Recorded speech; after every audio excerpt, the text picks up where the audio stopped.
প্রিয়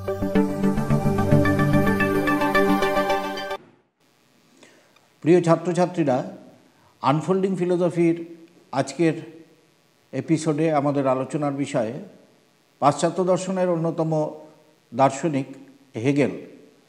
আজকে আমরা আলোচনা করব হেগেলের বস্তুগত ভাববাদ সম্পর্কে।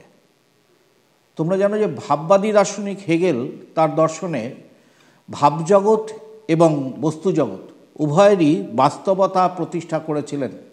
এই জন্যই তার ভাববাদ বস্তুগত ভাববাদ বা মেটেরিয়ালিস্টিক আইডিয়ালিজম নামে পরিচয় লাভ করেছে। হেগেলের মতে ইন্দ্রিয়গ্রাহ্য যে জগৎ রয়েছে এবং যে অতীন্দ্রিয় যে জগৎ রয়েছে, সেই দুটি জগৎ বস্তুত একই জগৎ প্রক্রিয়ার দুটি ধারা মাত্র। এই জগৎ প্রক্রিয়া একটি পরম সক্রিয় চেতনা বা ধারণা, যাকে হেগেল বলেছেন যে পরম ধারণা বা অ্যাবসলিউট আইডিয়া। হেগেলের মতে জগৎ প্রক্রিয়া দুইভাবে প্রকাশিত হয়। প্রথমটি হলো দৃশ্যমান জগৎ এবং দ্বিতীয়টি হলো অতীন্দ্রিয় জগৎ। দৃশ্যমান জগৎ আসলে এই পরম ধারণারই প্রকাশ। এটি সত্য এবং সক্রিয়। পরম ধারণার একটি দিক হলো বিশুদ্ধ অতীন্দ্রিয় চেতনা এবং আরেকটি দিক হলো এই দৃশ্যমান জগৎ। এটি হেগেলের মত। সুতরাং হেগেলের মতে সমগ্র জগৎ প্রক্রিয়া একই পরম ধারণা বা পরম চেতনার প্রকাশ মাত্র। কিন্তু এই ধারণা ব্যক্তিমনের ধারণা বা কল্পনা মাত্র নয়, এটি পরম সত্তার ধারণা। এই ধারণা সর্বদা সক্রিয় এক পরম ধীশক্তি বা পরম বৌদ্ধিক সত্তা। জড়জগৎ এবং জীবাত্মা উভয়ই এই পরম সত্তার ফলশ্রুতি। পরমাত্মা বা পরম চেতনা একদিকে জ্ঞাতা ও জ্ঞেয়, কারণ পরমাত্মা বা পরম চেতনা যে বস্তু জগৎ বা ব্যক্তি চেতনাকে জানে তা পরম সত্তারই অংশ। অন্যদিকে ব্যক্তি যদি পরম ধারণার ইন্দ্রিয়গ্রাহ্য বা অতীন্দ্রিয় দিকটিকে জানতে চেষ্টা করে, তাহলে তা সবই হলো পরম সত্তারই প্রকাশ মাত্র। পরম সত্তা বা পরম ধারণা যেসব বিচিত্র প্রক্রিয়ার মাধ্যমে নিজেকে প্রকাশ করে, হেগেল তার তিনটি স্তরভেদ উল্লেখ করেছেন। প্রথমটি হলো বিশুদ্ধ ধারণা বা প্রত্যয়ের স্তর, দ্বিতীয়টি হলো জড়জগৎ এবং তৃতীয়টি হলো আত্মসচেতনতার স্তর। বস্তুতপক্ষে হেগেলের ভাববাদ এই জ্ঞানতাত্ত্বিক দৃষ্টিভঙ্গি এবং ভাববাদের সমন্বয় সাধন করেছে। আবার এটি বস্তুবাদী দৃষ্টিভঙ্গির বিরুদ্ধে বার্কলের আত্মগত ভাববাদী দৃষ্টিভঙ্গিকে প্রতিহত করার চেষ্টা করেছে। এছাড়াও হেগেলের বস্তুগত ভাববাদ কান্টের অজ্ঞেয়বাদেরও একটি বিকল্প তৈরি করেছে। তাই হেগেলের মতবাদ বিভিন্ন প্রকার বস্তুবাদ ও ভাববাদের সমন্বয় সাধনের মাধ্যমে এক গুরুত্বপূর্ণ তত্ত্বের মর্যাদা লাভ করেছে। বস্তু জগতের জ্ঞান নিরপেক্ষ অস্তিত্ব মেনে নেওয়ায় হেগেলের ভাববাদী দর্শন এবং সাধারণ মানুষের কাছে বিশেষ জনপ্রিয়তা লাভ করেছে, সাধারণ মানুষের কাছে এবং দার্শনিকদের কাছে। কারণ সাধারণ মানুষ বস্তু জগতের অস্তিত্বে অবিশ্বাস করতে আদৌ রাজি থাকে না। হেগেলের বস্তুবাদ অনুসারে অসীম থেকেই সসীমের উৎপত্তি হয়। সসীম জগৎ অসীম পরম সত্তারই প্রকাশ। আবার ব্যক্তি আত্মাও পরম সত্তারই অংশ, যা জীবাত্মা হিসাবে প্রকাশিত হয়ে থাকে। যেহেতু সত্য, শিব, মঙ্গল, সুন্দরের ধারণা চেতনা বা পরমাত্মার মধ্যে সর্বদা বিরাজমান থাকে, তাই মানব আত্মারও পরমাত্মার সসীম প্রকাশ হিসাবে এই সত্য মূল্যগুলির আদর্শকে উপলব্ধি করতে পারে। কাজী হেগেলের ভাববাদী তত্ত্বকে মানবিক সত্যমূল্যের নৈতিক উৎস হিসাবে উল্লেখ করা যেতে পারে।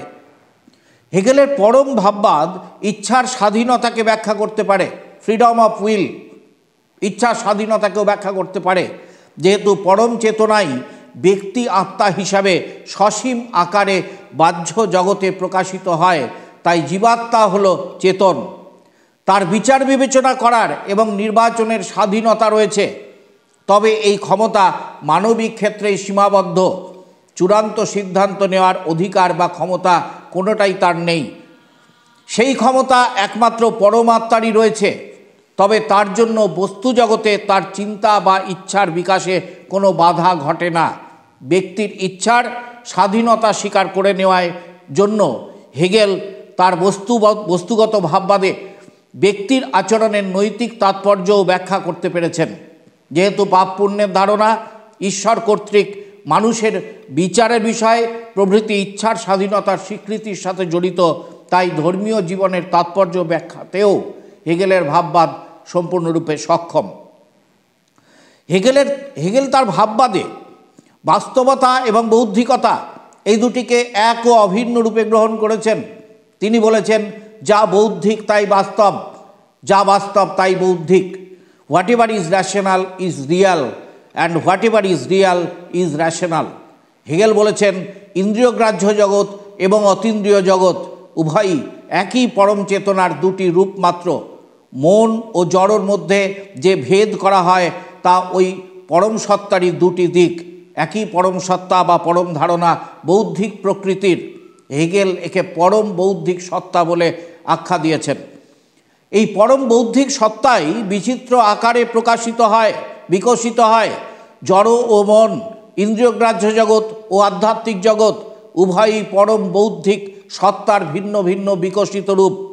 এই দৃষ্টিভঙ্গি থেকে জড় ও মন, ইন্দ্রিয় জগৎ এবং আধ্যাত্মিক জগৎ উভয়ই হলো বৌদ্ধিক। অন্যদিকে এই বাস্তব বিষয়গুলি পরম বৌদ্ধিকতার প্রকাশ। তবে যা কিছু বাস্তব তার সবই পরম ধী শক্তির বৌদ্ধিক সত্তার প্রকাশ। সুতরাং বৌদ্ধিক সত্তা হলো পরম বাস্তবতা। পরম বৌদ্ধিক সত্তার প্রকাশকে বাস্তব হতেই হবে। জড় জগৎ, দেহ, মন সবই হলো বাস্তব। পরমাত্মার বৌদ্ধিক সত্তায় যা সুপ্ত ছিল তাই ইন্দ্রিয়গ্রাহ্য জগতে বাস্তব আকার ধারণ করেছে। আবার বৌদ্ধিক সত্তার মধ্যে যদি বাস্তবতা না থাকতো তাহলে তা বাস্তবতার জন্ম দিতে পারত না। এইভাবে হেগেল তার ভাববাদে প্রমাণ করেছেন যে যা বৌদ্ধিক তাই বাস্তব, যা বাস্তব তাই বৌদ্ধিক। হেগেল তার দর্শনে, ভাববাদী দর্শনে দ্বান্দ্বিক পদ্ধতি, ডায়ালেকটিক্যাল মেথড প্রয়োগ করেছেন, যা তার দর্শনে এক অভিনব সংযোজন। দ্বান্দ্বিক শব্দের অর্থ হলো দ্বিমুখী ধারণা। হেগেল দেখিয়েছেন যে দুটি বিরুদ্ধ ধারণা সমন্বিত হয়ে একটি তৃতীয় ধারণা সৃষ্টি করে থাকে। এই সমন্বিত ধারণাটি আবার অন্য একটি বিরুদ্ধ ধারণার সাথে দ্বন্দ্বে আবদ্ধ হয়। পুনরায় এই দুটি বিরুদ্ধ ধারণার মধ্যে সমন্বয়ের মাধ্যমে একটি নতুন ধারণা জন্ম নেয়। এই প্রক্রিয়া অনন্তরভাবে আমাদের চিন্তার মধ্যে চলতে থাকে। আমরা দেখো একটি চিত্রের মাধ্যমে এই বিষয়টিকে তোমাদের সামনে উপস্থিত করার চেষ্টা করেছি, এই দ্বান্দ্বিক পদ্ধতির চিত্রটিকে।